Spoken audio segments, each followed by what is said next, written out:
Hey, I hope everybody is doing well. This Monday before the holiday in the U.S., we have July 4th coming up. These amazing Patriots. Oh, I hate that word now. It has terrible Oh, it connotations. does. It has some weird connotations. Yeah, but we got TC, we got Pierpont in the house. How y'all gents doing? Hey, on this special week for Will Smith, I like to say, yo, what's up? What's good? What's good? PJ, how you doing, man? U.S. is back, baby. We We just are. we beat Costa Rica and Saudi Arabia's C team, so we're ready. We are ready. We can win the World Cup. Let's get into it. Yeah, for sure. And I want to thank everybody again for giving us a listen. Last week's episode where we had Mav, the filmmaker, on has been doing really well. Thank you all for giving some love and support there. Right now, we are going to dive pretty deep into what PJ was just talking about, the Gold Cup. We just had U.S. men's be able to get past Costa Rica. 2-2 was the final before penalties. The U.S. was able to win it out in penalties 4-3. PJ, love to start with you here. This is your bread and butter. What did you think of the squad? Like, how would you think of the team matchup? Giving up that late penalty, gutting it out into penalties. What did you think of it? Hey, we grinded out the result, and I honestly thought this game was kind of 50-50 because Costa Rica is bringing relatively their A team. They still have one of the greatest CONCACAF players ever, and maybe one of the greatest goalkeepers ever, Keylor Navas, in there. So this is by no means an easy game. We got the result. It was I wouldn't say it was a sloppy result, but we did get the results. And broadly about the Gold Cup, I like this format that after 90 minutes, it goes straight to PKs. I think that makes it so the teams that are better or more talented, it kind of forces them to go for it. And opens up the game. And, if they don't have that extra 30 minutes to score. So, like we were talking about before the podcast, 3 out of 4 of these went to PKs, which was pretty sweet. So overall, I'm happy for the U.S., but we'll see what happens, going forward. We have a pretty juicy matchup in the semifinals versus Guatemala. Yeah, really want to dive into that matchup as well, Guatemala. But first, got to stay on U.S. men's. Diego Luna, he's been kind of really piecing it up so far, coming in and scoring this whole Gold Cup. He's had a really good record so far. Really happy to see him kind of shine. Adams has been really good, just kind of making sure that the whole squad is kind of settled in. Chris Richards and Tim Ream, the everlasting Tim Ream. This man will never leave his post as the U.S. men's national team player, but he's been putting in some really good shifts. I'm still worried about our goalkeeping situation. Freeze, I don't know really if he's going to be the guy to come through. I know he's probably our backup still to Turner. I don't know who could kind of take him out of that position outside of Turner, but I'm not really feeling great about this squad's goalkeeping situation, especially coming into the new year for the World Cup next year. What do you think? Yeah. I think one big positive and one big, I don't know, negative or confusing point. Diego Luna has been playing great, and obviously the competition hasn't been the best, but he has that old school American fight. He's got that Clint Dempsey, which is what all the fans want to see. I think immediately is all of the fans' favorite player right now.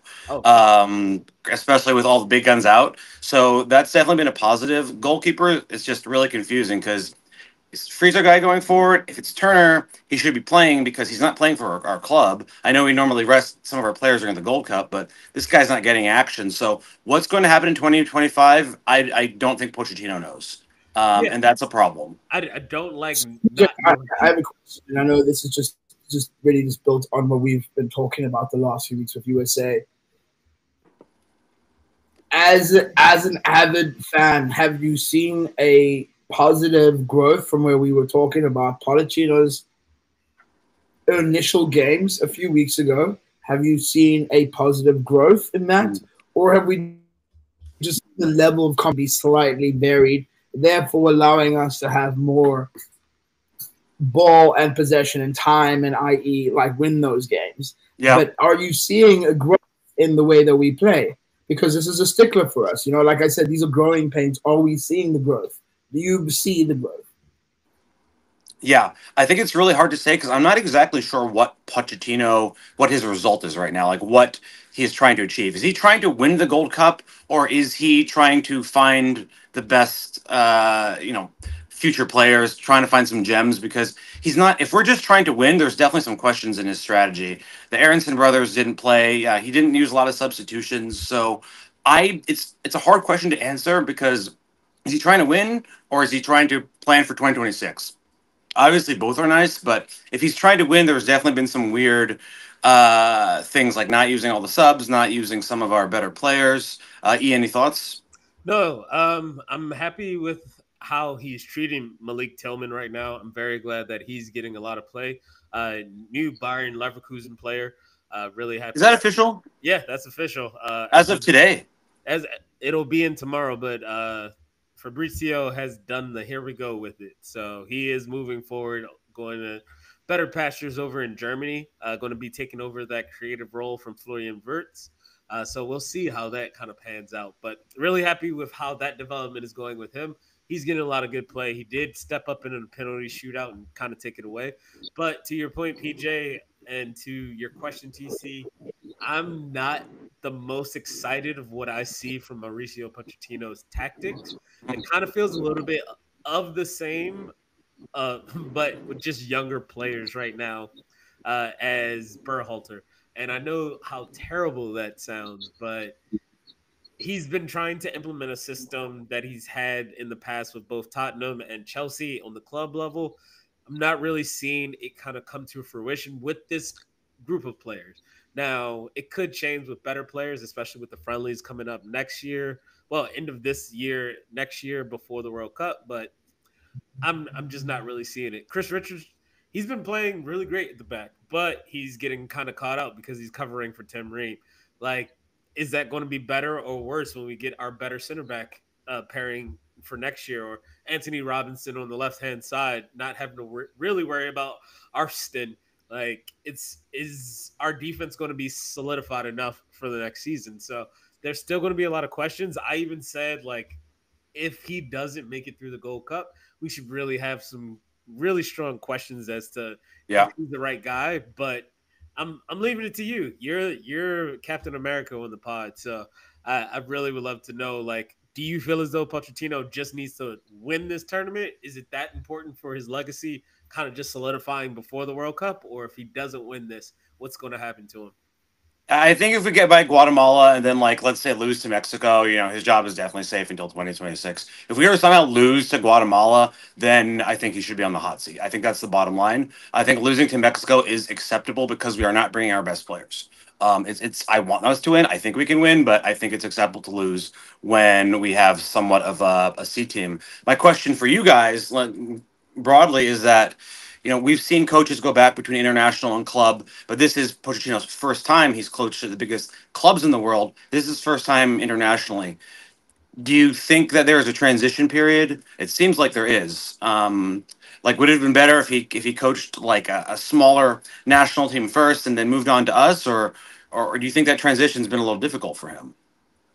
TC, you want to take this? I have some good thoughts. Yes, love to.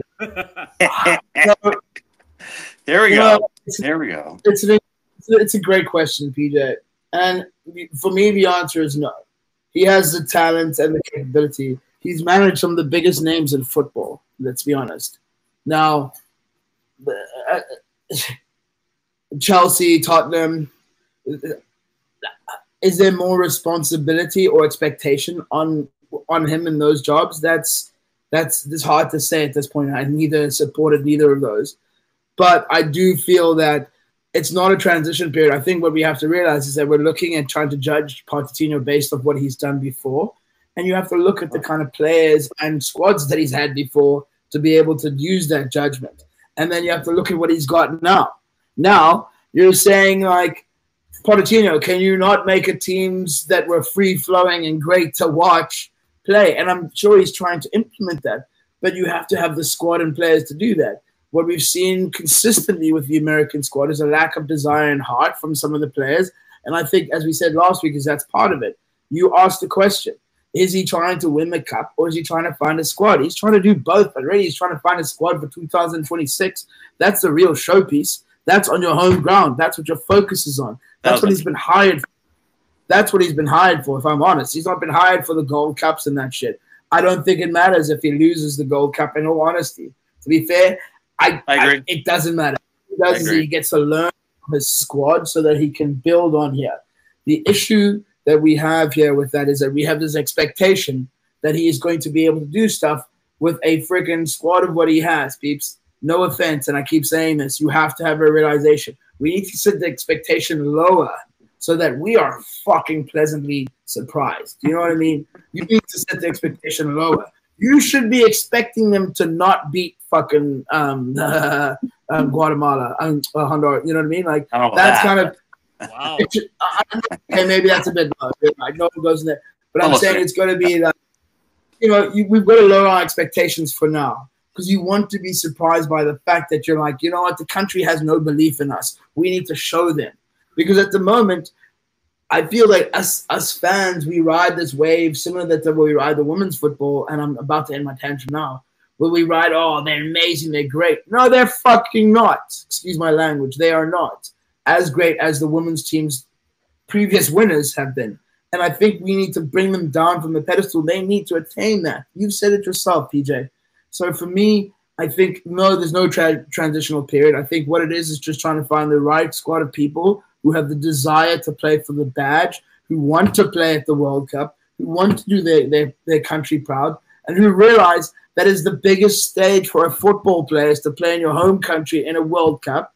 From there, you can have the most catapulting moves in the post that World Cup to any place if you do well. Ask your boy you've just mentioned right now, Keylor Navas. He made his dream move after the World Cup to Real Madrid. He was kind of pushed over to Real Madrid. But I do have a quick rebuttal with that. You say there's no transitionary period. Remember, Pochettino has coached a bad squad with Tottenham to make them good. Then he went to PSG after he was pushed out. And then after he got pushed out there, even though he won his first trophy with that squad in the French league, he went to Chelsea, flamed out there. Other backroom issues aside, he still flamed out with Chelsea, even though he got them into the Conference League, and that's why they were able to win it this year. Now, I also want to give a coach that could be comparable to him, Roberto Martinez. This man was the coach of Wigan. He was also a coach of Everton. He then went on to the Belgium national team under what we call their golden generation. And he did pretty well with them in the World Cup. He did pretty well with them in the Euros. Now he's the coach of Portugal. I don't think it's wrong to say if you have better players on the club side, you should be able to implement your tactics a little bit easier with players that are not as well established. Pochettino has gone through the establishment before of coaching up younger squads to be better. Yeah, it's going to be a little bit of a grind, but if we're just talking about a like for like, I'm looking at that trajectory and I'm trying to see how come you're not able to make some instant success within the Gold Cup. I mean, we've seen Berhalter do it. We've seen Arena do it. Other squads that are in CONCACAF have gotten better, but is it wrong to say that the U.S. needs to be able to win something that they've always won? I don't think that's an issue to kind of want that. That's the entitlement right there. You're saying, is it an issue something that we should have always won? That's the thing. You said it. You answered your question there, Eric. Teams are no longer, every squad is got players all over the world and all over leagues. They're playing. They've got good coaching systems, and you're seeing the product of that in all the teams.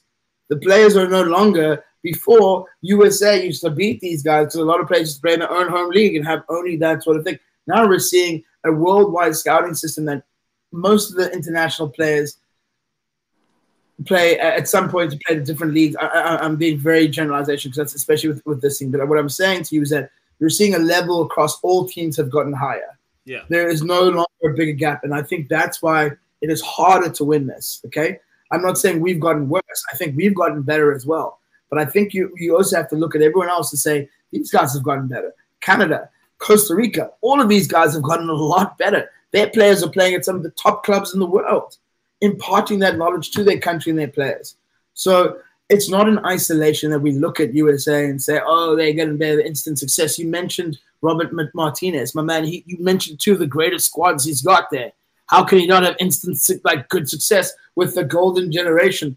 I'm coaching freaking, Kevin in the midfield, Lukaku in there, got freaking things at the back. Come on. He's got Couture, great squad there. Then Portugal, you're working with different players there, brother. Tell me, if Pochettino was in those very same positions, I can guarantee he'd be doing much better than Robert Martinez. That's my own decision right there. I don't know. I'm telling you now. I don't think so. I think my opinion. He didn't do it.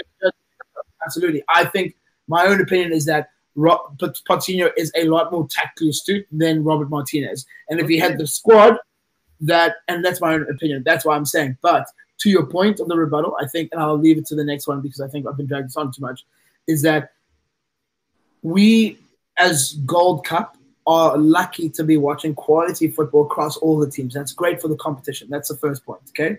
Yeah. It is great for football. We're seeing a general upliftment of football in this area. That is the first thing. It is no longer easier to win the cup like USA, like you said. That is entitlement. You cannot assume we are going to win it. You need to earn it. You need to win to beat good teams. That Costa Rica game, it was, dudes are playing. And if you think you're playing badly, are they not playing just as well? That's the other question. That's what I'm saying. I'm watching some of the football, and I'm like, whoa, that's beautiful. That's great football. Because everyone has that football IQ, and that's a thing. And that's a difference, I think. Well, all right. Well, you did give us a good setup for our next segment. We're going to be talking about how these other teams are starting to get better within the CONCACAF region. Guatemala, who the U.S. is going to be playing in the semifinal on Wednesday, they were able to eke out a penalty shootout win against Canada. Canada, another one of the squads that's gotten better, but they're only playing their B squad, supposedly, from Jesse Marsh's comments, saying that he didn't bring everybody to the matchup, to the Gold Cup this year. But Guatemala was able to get a win over 10-man Canada in penalties. Yep. It was a very, very well-fought match. It was kind of really great to see how Guatemala is kind of building this squad up, like Guatemala as well as Honduras, two squads in Central America that are starting to get extremely better at the sport. I'm really happy that their infrastructure within football has gotten better. PJ, want to hit it back to you. Like, what do you think of Guatemala's win against Canada, and what do you think about Guatemala's chances against the U.S.? I mean, this was definitely the biggest story. I mean, Guatemala on paper versus this Canada team, they're missing a few very key players like Alphonso Davies and Steven Eustáquio, but more or less it's an A team outside of them. And Canada has players playing, at the top level at Olympique Marseille, and Jonathan David scoring goals at Lille. He might have a big transfer.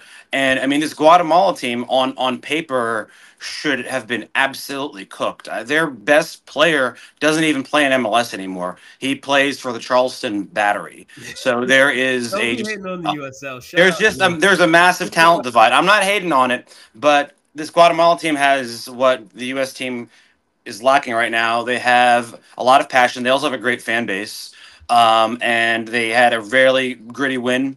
And just seeing them celebrate was awesome, because I don't think anyone would. I don't even think they would have expected they would have made it this far. No, that squad has been pretty tightly knit, and like I said, their infrastructure is starting to get really well down there. A lot more of their players are going to get some call-ups to different clubs, probably in Liga MX, and most likely down in the other leagues across South America. I can definitely see that happening. You think so? Because I was looking at the roster, and I do not I wasn't too impressed by the on paper talent. Maybe there's some intangibles that I'm not seeing, but I mean, wait, let me talk about Hernandez in goal. He's actually pretty decent. He does need a little bit of work with his actual distribution, but he was pretty good. Robles, I think he's a really good player, really good talent. And then you have Escobar before he got injured and taken off. Like, he was kind of doing a lot of good dirty deeds over on the right wing. So I like their squad, and I like their chances against the U.S. I mean, wow. I like their chances. They're going to play extremely defensive. They're still going to be able to break on the counterattack, especially because the U.S. is really drilling down this possession-based type of game. But you never know. Crazier things have happened in the Gold Cup. I mean, in the in the CONCACAF Nations League, we saw a squad that should not have beaten the U.S. beat them. So, and that was against the A team. So we'll see. I mean, Guatemala, they're bringing their best team, and they were already able to beat a giant within Canada, within this region. So, I mean, I have just one thing to say about that matchup, then I'll let you guys go. The U.S. should win that game 3 or 4-0 on paper. I mean, we have. I mean, their players are playing at like Comunicaciones in Guatemala. We have people at PSV and in Crystal Palace. Like, there's just such a talent gap. But my prediction's probably like a sloppy 1-0 U.S. win that like doesn't look that good. yeah, But we should be winning this game 3 or 4-0 easily, even though it's our C team, because our worst players are good MLS players, and they only have a couple, and their MLS players are their best players for the most part. true. TC, you got anything to add there?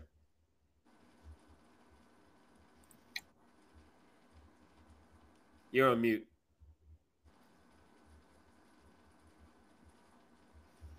I think There you are. I think PJ. Yeah, I think PJ hit it eloquently on the top there. Okay. And then let's go on to the other side of the matchup. Mexico has been the only squad in the quarterfinal round to not have to go to penalties. I'm still confused as to why Saudi Arabia is in the Gold Cup, but more money to the federation, I guess, in CONCACAF. Yeah, they threw them some change. But They threw them some change. Saudi Arabia did lose to Mexico 2-0. And then Honduras, another squad, was able to beat Panama, the squad that defeated the U.S. in Nations League. They defeated them in penalties. So it looks like it's going to end up being a Mexico versus U.S. final, but these squads from Central America, Honduras, and Guatemala have something to say about it. So I'm looking forward to kind of this matchup. Mexico, I think this squad is they've finally been revitalized. I think they're going to probably win this tournament. U.S., I'm still feeling like the U.S. needs to win it, but PJ, I'll bounce it back to you. Like, Mexico's good, but like, do you think they're the juggernaut this year? Well, they should win this tournament, but if they win this tournament, I wouldn't say that's like a massive accomplishment, because on paper, the three best teams that are relatively close are U.S., Canada, and Mexico. But Mexico is the one that is bringing their strongest squad, so they should win. If they win, they should feel good, but that should be the expectation because they're one of the elite teams bringing their close to A team. Honduras, I mean, what a shock that is as well, because Panama has been playing so well. They've beaten the U.S. multiple times. We can't get by them. And then Honduras was able to beat them in PKs 5-4. So extremely impressive. Saudi Arabia, I mean, they beat Saudi Arabia 2-0, but we've seen a lot of their players are at Al Hilal in the gold or in the Club World Cup, and they've actually played pretty well. So Saudi Arabia apparently is missing a lot of key players. We're going to find out now as things get a little testier and if we have this U.S.-Mexico final. Well, I think it's freaking interesting that you two that I keep mentioning this U.S.-Mexico final, when both of you have had no hope in both those teams over our last few segments. Eric has mentioned Mexico. We spoke about Mexico a couple of weeks ago, and you were talking about how they need to redevelop old new players, blah, blah, blah, blah. And PJ, I know we all know your despair for our team as they have grown. So I find it interesting that you guys have made, both of you have made 360s, and are here like predicting a USA-Mexico final already, which I'm hesitant to do that because football is football is one of those sports that like I think the gods play as well. And they go, oh, okay, Eric said this, huh? And they go, okay, you know what I mean? Because it's 90 minutes, and you said because it goes to PKs, we have that like 50-50 flip coin. So I'm a bit hesitant to say like it's going to be like who we say it's going to be, and that's why we love the game, right? And I think it's interesting that you both have gone for those teams already, when a few weeks ago you were both stating them to be like the worst things in the world. You know what I mean? Like you would almost call them like this big, beautiful bill. But essentially, like now you're like, oh my God, it's great. It's almost like you're like a part of our government. That's kind of funny. So to see this full 360. So I just wanted to note that, just because I've been cognizant of hearing both of you guys talk about these two teams. It's interesting. So I think there's obviously been a progression to you guys because you're now changing your stances and you're like reflecting how good they are at the moment and who their opponents are. They're the best two teams out of the four, and most likely to reach the finals, which is logical. Well, they got soft matchups. I mean, I don't think like we would have thought that the U.S. would have gotten Guatemala and Mexico would have gotten Honduras if we had gotten Canada or Mexico. I'd be scared. Or even a Jamaica team, which isn't organized, but they have the talent where, like, I don't know, Leon Bailey could do something. I mean, that's why we love the game, right? Anything can happen. The U.S. could absolutely lose, but this is the easiest possible matchup that we could have had. True. Very true. OC21. All right, now I was gonna say OC21. If the U.S. loses, TC is going to heckle me for the next 3 years. So now they got to win. I'm going to give a quick shout out to OC21. He's a big fan of Mexico. He's saying US v Mexico in the chat. Yeah, let us know who you guys got. US, Mexico, Guatemala, Honduras. All right. We're going to switch over gears within more of the footy world, but this time on the club level. Club World Cup action has been pretty great. I don't know if you guys saw my and PJ's actual live stream at the match for Palmeiras versus Al Ali. That was awesome. That was a really good time, really good game. What we're seeing a lot more of are these breaks because of inclement weather. All of these thunderstorms that are happening around the U.S., the organizers of the tournament are really going to have to figure out how to do this. Chelsea, their manager, has been very upset about like how many stoppages have been happening. I mean, the inclement weather is happening. All of these lightning storms in these different places around the U.S. have been halting games like hours and 2 hours and 30 minutes at a time. And you have players that can lose a hamstring at any point in time. But what we have been seeing is some really good play. We have two Brazilian teams that have actually made it on to the next round. We have Palmeiras beating Botafogo in the round of 16. And then as well, we have Fluminense. They were able to defeat Inter earlier today 2-0. Other than that, we have Chelsea, who defeated Benfica. PSG demolished Inter Miami. And then we have Bayern defeating one of the other squads, Flamengo. And then currently, right now, we have Man City beating Al Hilal. So we have two more matchups coming up tomorrow. We have Real Madrid versus Juventus, and we have Dortmund versus Monterrey, the last Mexican squad that is in the tournament. So, TC, I'll throw it to you. What have you been loving about the tournament so far?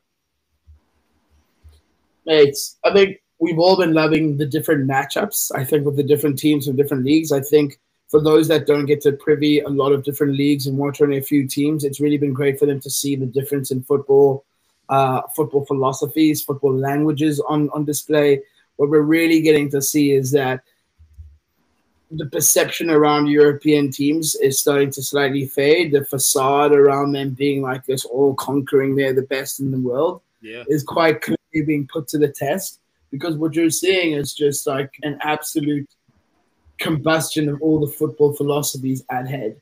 Now, we had an assumption that it might not get off to something that it should be, but what we're starting to see is competitive. As players are playing for something, we're seeing some real competitive football. The Brazilian teams have surprised everyone with their amazing flowing football, great tenacity, their supports. It's just been amazing. So it's really been great to see in that sense. Then you've had some strong showing. You've seen the David Goliath, like you've just mentioned, with Inter losing earlier today. Then you saw the Goliaths come through.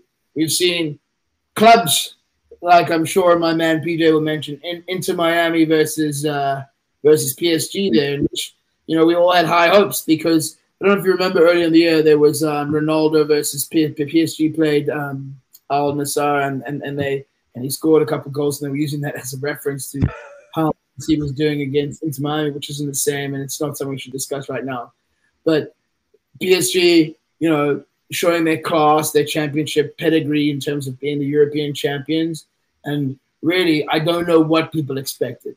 I was listening to the chit-chat before. They were like, oh, it's going to be a great game. Inter Miami. I was like, Messi, Inter Miami. I was like, these people. I know we have high hopes for Inter Miami.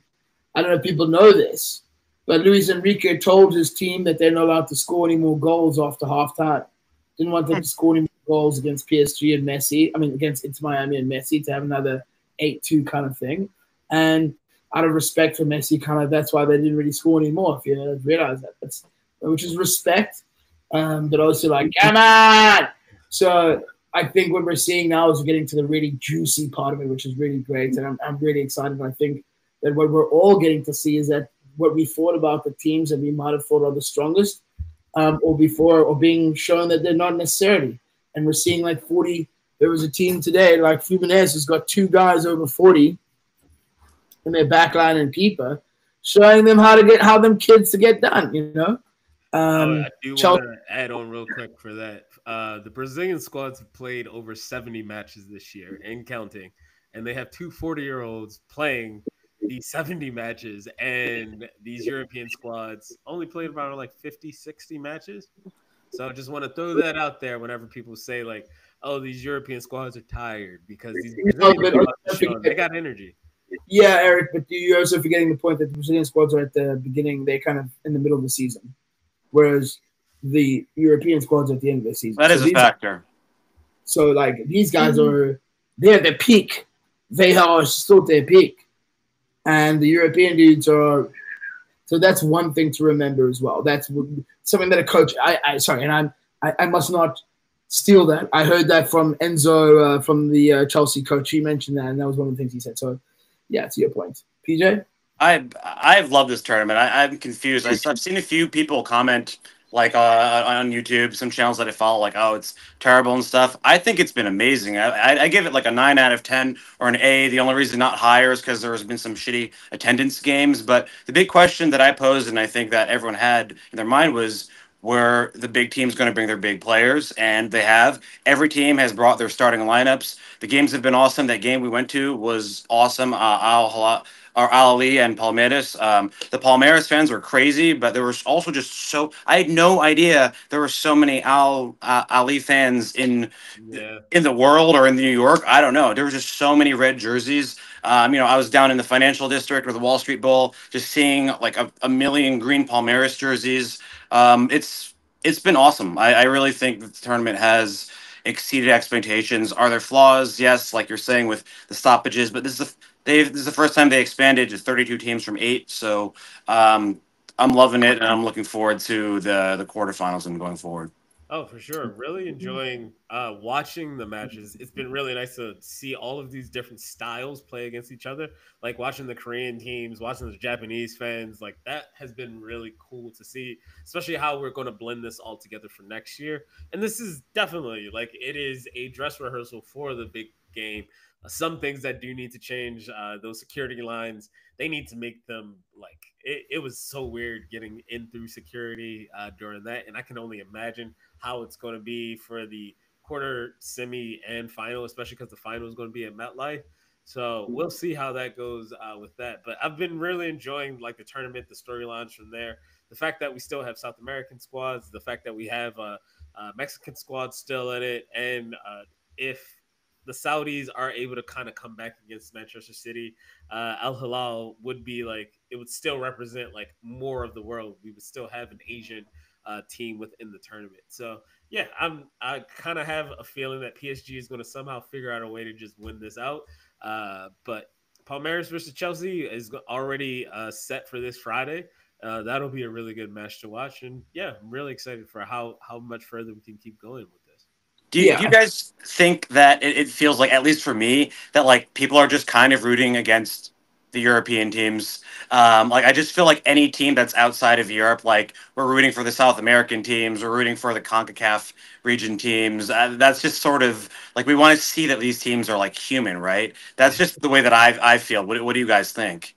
Yeah, the U.S. Arsenal's not in it either, so yeah, the U.S. loves underdog stories always, and the fact that the European squads they have sovereign wealth nation money, like people want to see like the little guy win. Like no matter what, the U.S. for some reason always feels as though it's the underdog, it's the small guy, it's the one that is the David in the in the story against Goliath.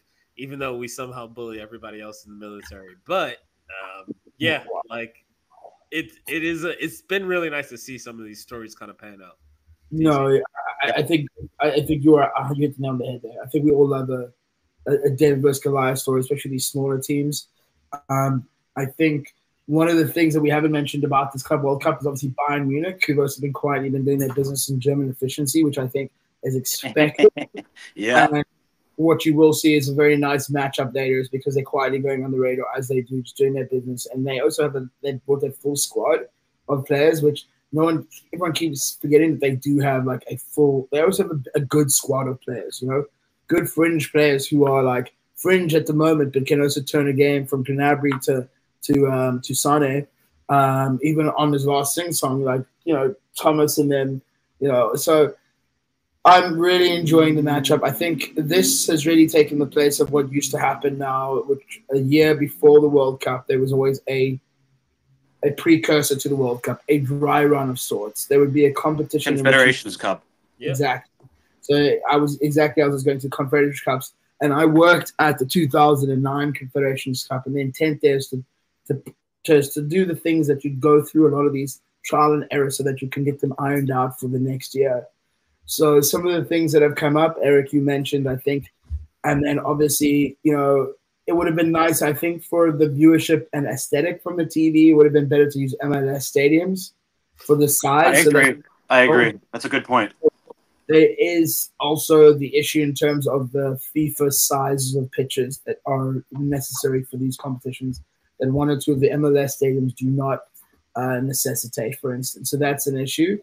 Then the second thing was my friend Jude, and I was talking to his brother Joe the other day, was saying that the pitches themselves are slightly different and a bit more wear and tear on them, which is just an interesting thing that I picked up there from a plan. When you switch from like 4G pitches, I know, which are a bit more harder on the knees and ankles, something to pick up, especially when you're talking about what Eric was talking about, the amount of games and stuff. And then the third and final point I think that is interesting is that the experience marketing and what we get as consumers. Now, this is the important part that FIFA want to bring in, okay? Now, where we have lacked in this competition is really, I think, in terms of creating the experience beyond just the stadiums and for the fans and consumers in certain hubs, like we could do, okay? Like, for instance, I know we're not going to do fan zones, and we could talk about fan zones in the next segment because they're not going to be fan zones in every city, blah, blah. But it's important that you start creating, especially in America where football is a growing sport full of, unfortunately, affected by the political landscape that we're in at the moment and not wanting to create hubs of individuals coming together to support a country other than USA, for instance, right? As we know why. It's important that we look to create a product for an experience, and that's the important part. You need to, and Eric was starting to go on to it, the experience of going into the stadium. What are the fan zones outside? What is it like when you're going to those games, pre-games, the experience post the games, outside of the stadiums? That is the important part that I think they need to start focusing on to get the country excited for next year. Especially, we're getting to lovely weather. There's things that can be done. Like I said, I don't want to lean into the political landscape too much, and maybe that's hampering some of the things, but New York City is a great example where you can have fan zones to watch these games, right? Because that there's going to be diversity. Yes. 100%. And I think that's been lacking from the organizers. I've seen them when they do stuff for tours and stuff where they'll have these experience sessions with the Premier League on Pier 5 in Brooklyn, for instance, where Robbie and the team come do experiential stuff to help drive those whatever tours. There's been a lack of that for this, and that's where I'm seeing, I think, that they need to step it up. I know we are in a process, but I think in doing so, America loves to put on a showpiece, and that's where I think we've lacked. I watched the Beijing opening games of the Olympics the other day, and it was a showpiece, and I was thinking about our showpiece for next year. How are we going to display, and what do we bring to it? Qatar, everyone was worried about no alcohol, but then everyone had this lovely experience. How are we going to create that experience? And I think that's what's been lacking from this Club World Cup. Yeah. Yeah, I'll let you go, PJ. Yeah, just real quick. I completely agree. When I went to Brazil to 2014 World Cup, they had the FanFest zones there, and they were awesome. Like when we went to the game, like I wish that game were in New York. I mean, there's not really anywhere to play, like Red maybe Bull. Yankee Yeah. Stadium. But I wanted to hang out with the Palmeiras fans, like, and go to a bar with them after. And met the Meadowlands is just it's in the middle of fucking nowhere. Yeah. So that's one thing that I didn't think of that absolutely could have been better. That could have kind of increased the ambiance, and maybe a fan of Palmeiras or Al Ali and go see one of them play if I ever go to their country. So hopefully the next Club World Cup they have something like that, because that would make me want to go if it's in Spain or wherever, or in the U.S. again if we just bribe people. So it's a good point. Oh, I'm definitely going to try to go to Sao Paulo. I got the jersey now. I'm already a fan. I got to go to a bar over the weekend to watch their match over in Philly when I was down there, and yeah, they took over the town, and their fans travel well. It was really dope to see, for sure. Talking about these fan fest spaces, completely agree with you there, TC. Like, you have to create a space to get people to actually enjoy, and that's the hardest part right now. A lot of these cities are not creating spaces. I think the only fan fest space that's going to be open the entire tournament is going to be in New York, which is Hmm. crazy to think about. Like, Miami doesn't have it. I just watched videos about how the Club World Cup experience so far has been terrible for a lot of traveling fans. Like, they don't have Oh specific man. spots to go actually to the stadium. So you're having a lot of Uber issues. There's no shuttles going over there. There's no buses going over there. So there's a lot of small things that the organizers really have to think about. So we'll see what happens.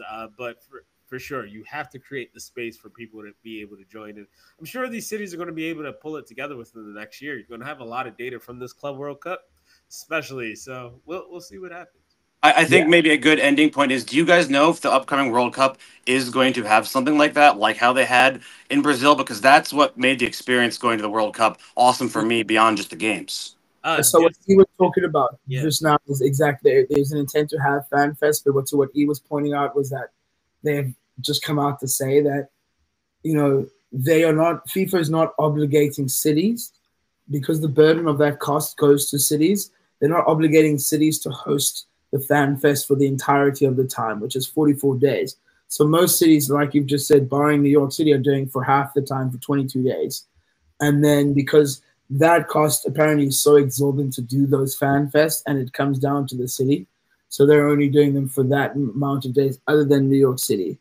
The thing that, and because it's not obligated, well, it's kind of like, well, then you need to really think of that you should be the city that's hosting it, right? Like that comes down to, are you able to host a city if you're not creating? So then that burden is essentially going to fall onto private businesses who will then have to take up that mantle, which I'm sure some of the bars and stuff won't have a problem doing it, but would have limited in terms to their space where you can have official, and which means there's less autonomy. I mean, there's more autonomy in terms of the bullshit that can happen. Dudes can start charging with, that kind of stuff. So yes, there is going to be fan fest. Short answer, there's going to be some fan fest. They're not going to be there all the time, which is going to suck for places. But I'm sure what we did in 2006 in DC is I worked at a bar and we created a fan fest every day in that bar.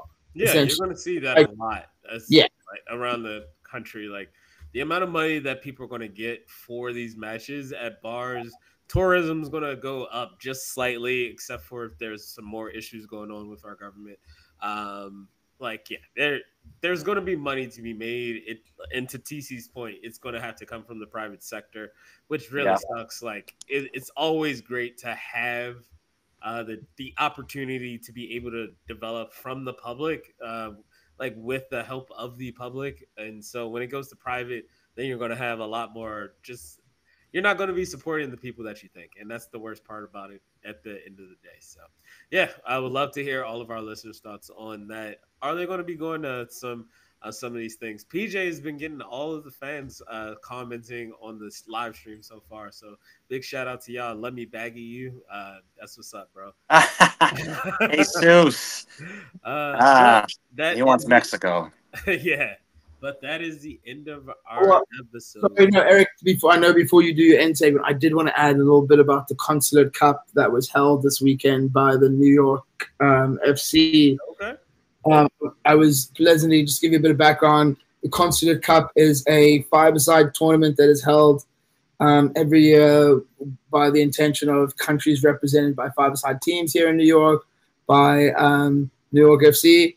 And I was gratefully invited as part of the South African team to be part of that, and was very gracious to meet very amazing individuals who are doing amazing things in the football world, some of which I'm sure we'll discuss later in the coming weeks.